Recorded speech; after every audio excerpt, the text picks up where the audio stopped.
Hello there, welcome to the second installation of Putting Dr. G on the Spot in the month of June, where we're talking about frequency of sexual activities and then what is considered a lot and what's not considered as a lot. Last week, we talked about this study. It outlined several things. The frequency of sexual activity as a barometer. What happens if there is a sexless relationship amongst the couples?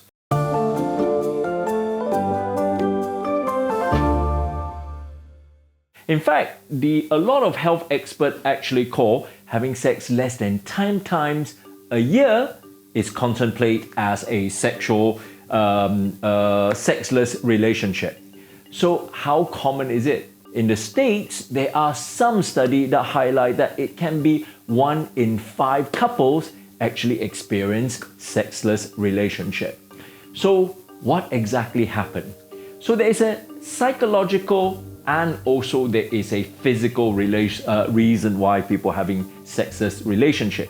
For example, if somebody's got chronic illnesses like chronic kidney diseases, hormonal disorder, radiotherapy after cancers, or chronic illness itself might result in erectile dysfunction and sexless relationship.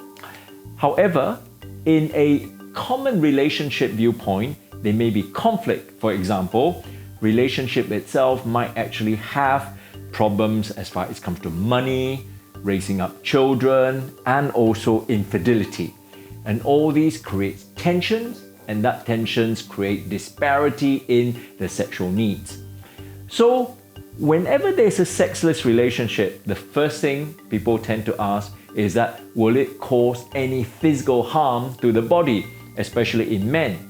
The answer is no, because even though, let's say for example, a monk who actually do not ejaculate over a period of time, the body has a way in order to metabolize excess amount of sperm that's produced and somehow might be excreted one way or another. Very rarely, some people might feel discomfort or might even get prostatitis, but that's actually quite rare. So under that circumstance, will it create tension in the relationship?